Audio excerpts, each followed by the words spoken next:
I gotta wake up here.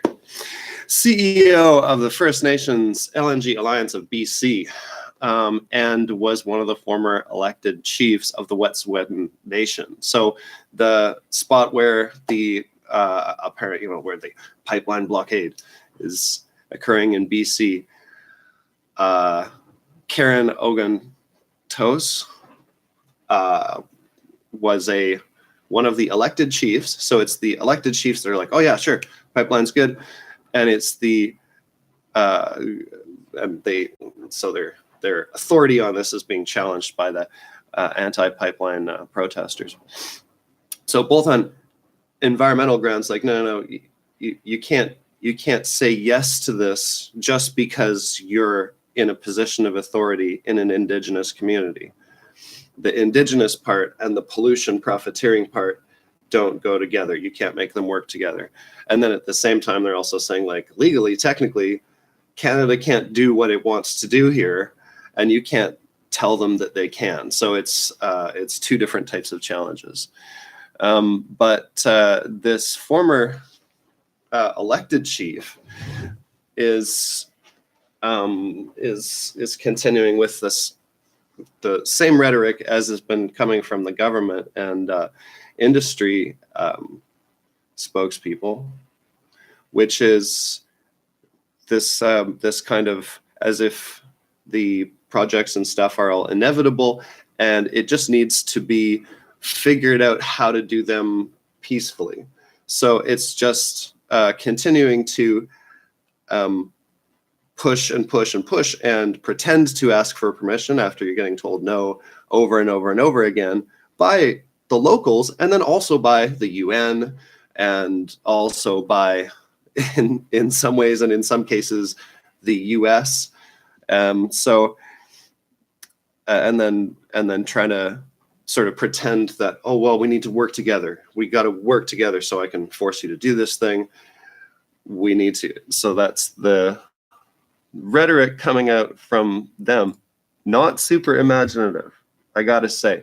So meanwhile, actions continue all over the country on Tuesday for in support of the Wet'suwet'en, in support of the Unistoten camp and the Gidimt'en blockade.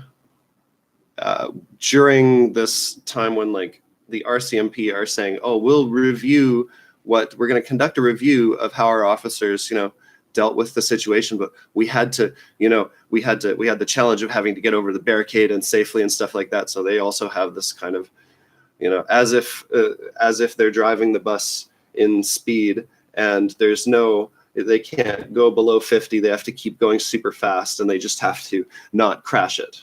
It's kind of that vibe, as if there's no brake, and as if they can't turn the engine off, as if there's a bomb on the bus that's going to go off if it goes under a certain speed. It's kind of this inevitability mentality, ignoring the only viable option of just halting pollution.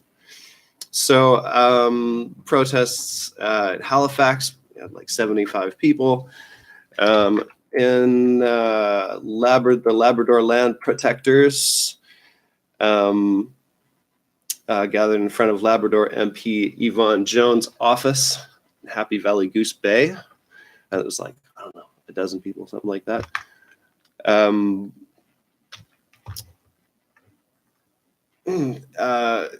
Indigenous, demonstrators confronted Trudeau at Brock University, trying to block the meeting location.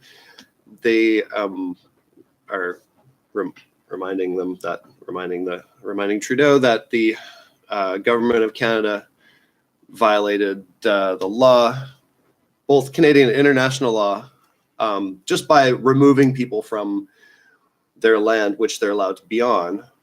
So they can't really say, it's kind of like the argument of you're trespassed from the sidewalk or whatever. Well, it's a public space. You can't trespass me from here. It's like that. You can go ahead and stand on the road on your land and block something just by being there, and somebody tries to remove you, that's illegal. So that's their assertion. Nova Scotia's Highway 14 got blocked off as well on during the morning near exit 10. In Hamilton, 40 to 50 protesters occupied Trans-Canada Pipeline's site on Rymel Road East, and they basically planned to disrupt picketed the place for the whole day.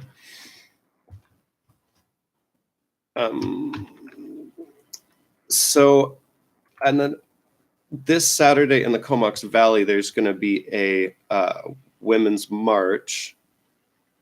So in the Comox Valley, going to start at 11. They're going to go past the Comox Valley Art Gallery along Cliff and then back up to 4th. And it's on, it's kind of the intersection of feminism and environmentalism, and it's kind of a big bad social justice march, but I guess rooted in feminism. Meanwhile, on the other side of the activism coin, the pollution profiteering supporting activists of Canada are having a little bit of trouble agreeing on bigotry. And so you got the Yellow Vest movement, which is kind of this problematic combination of well, we like pollution, but we like making money off pollution, but we also like to be subtly racist and stuff like that. And then so there's this other version of the pro pollution profiteering movement that is trying to distance itself from the Yellow Vesters, which are the problematic ones. And but I think the Yellow Vest movement actually has more in terms of numbers. The problem is they both had this trucker caravan that was going to go in the same week from the prairies to Ottawa. And so the Canada Action / Rally for Resources one has been canceled. So the Yellow Vest one, they didn't want to do it at the same time as the Yellow Vest one. And what they said is we cannot confidently mitigate the unexpected challenges associated with this event. This is the challenge of intersectionalism. I mean, on the and I say pro-pollution profiteering and bigotry in an accusatory way. That's my accusation of against that movement. But of course, what they're advocating for is oil development and careful immigration and stuff like that, or something. But it's a combination that doesn't work for everybody. Just like on the other side of the coin is the combination of the Indigenous sovereignty movement and the environmental movement, and environmentalists don't understand Indigenous sovereignty or the nation-to-nation politics of this land necessarily, and Indigenous people and people who are demonstrating for